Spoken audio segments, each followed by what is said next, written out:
नमस्कार किसान साथियों, आज की वीडियो में बात करेंगे अदामा कंपनी के एक नए फंजीसाइड के बारे में जिसका नाम है याफित। याफित के अंदर एक जो यूनिक टेक्नोलॉजी है वो यूनिक टेक्निकल के साथ दी हुई है। आखिर में ये जो टेक्निकल है इस प्रोडक्ट को यूनिक कैसे बना सकता है, इसके ऊपर हम चर्चा करते हैं। कृपया करके आप जानकारी को पूरा जरूर सुन लेना, क्योंकि आज की ये वीडियो है वो अदामा कंपनी के जितने भी एम्प्लॉई है उनके लिए भी काफ़ी ज़्यादा जो नॉलेजेबल है वो होने वाली है। अगर आपके कोई सवाल हो तो आप आखिर के अंदर कमेंट भी कर सकते हो। सबसे पहले अगर हम याफित की बात करें तो इसके अंदर दो टेक्निकल दिए हुए हैं। पहला हमारा आता है यहाँ पर प्रोक्लोराज, जो कि 34.8% के अंदर इसकी जो परसेंटेज है वो दी हुई है। उसके बाद में आता है हमारा प्रोपिकोनाजोल, इसकी जो परसेंटेज है वो 7.8% के अंदर दिया हुआ है। प्रोपिकोनाजोल आप टिल्ट के अंदर जो टेक्निकल पाया जाता है वो आप इसे आसानी से थोड़ा समझ सकते हो।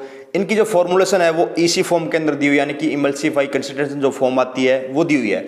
अब हम बात करते हैं कि ये जो टेक्निकल है हमारा प्रोक्लोराज, ये इस प्रोडक्ट को यूनिक बना देता है, क्योंकि इसका जो मोड ऑफ एक्शन है इस टेक्निकल का वो काफ़ी यूनिक है। वो कैसे है कि ये जो टेक्निकल है वो एंटी फंगल ड्रग के थ्रू कार्य करता है। ये एंटी फंगल ड्रग, इसे हम थोड़ा सा जान लेते हैं। अगर मोड ऑफ एक्शन की बात करें तो इस टेक्निकल के अंदर या फिर इस प्रोडक्ट के अंदर दो तरह के जो मोड ऑफ एक्शन है वो दिए हुए हैं।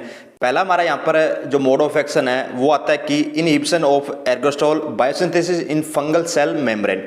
इसका मतलब आपको मैं सीधा साधा बता देता हूँ कि सिंपल भाषा के अंदर कि ये जो हमारा टेक्निकल है वो कार्य करता है कि जो हमारा एर्गोस्टोल होता है, एर्गोस्टोल का मतलब क्या होता है कि एर्गोस्टोल का कार्य क्या होता है कि एर्गोस्टोल से जो हमारी फंगस होती है उसकी जो सेल मेम्ब्रेन है, यानी कि चारों तरफ की जो झिल्ली होती है, इसे आप चमड़ी भी लगा सकते हो, क्योंकि काफ़ी सारे अगर सेल मिल जाते हैं तो वो चमड़ी का निर्माण करते हैं। जैसे कि आपस के अंदर अगर ईंटों को एक दूसरे के ऊपर रखते जाएं तो हमारी दीवार बन जाती है, इसी तरह से अगर सेल को एक दूसरे के ऊपर रखा जाए तो वो हमारी चमड़ी बन जाती है।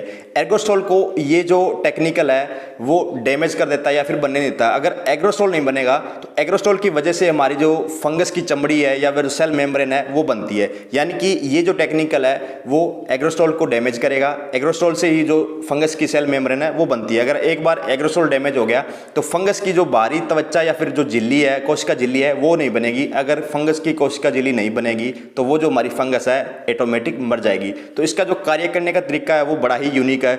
दूसरा, ये जो टेक्निकल है वो हमारा belong to group in FRAC के अंदर रखा जाता है। FRAC का आपको मैं बताता हूँ कि FRAC है क्या। ये एक संस्था है जिसका पूरा नाम है फंजीसाइड रेजिस्टेंस एक्शन कमेटी। इस कमेटी के अंदर हमारे जो जितने भी जिनका मोड ऑफ एक्शन यूनिक होता है या फिर जिनका मोड ऑफ एक्शन काफ़ी अच्छा होता है, तो इस संस्था के अंदर वो जो टेक्निकल है उसको रखा जाता है। मेनली मेरे हिसाब से 11 तरह के जो टेक्निकल है वो इस FRAC के अंदर आते हैं।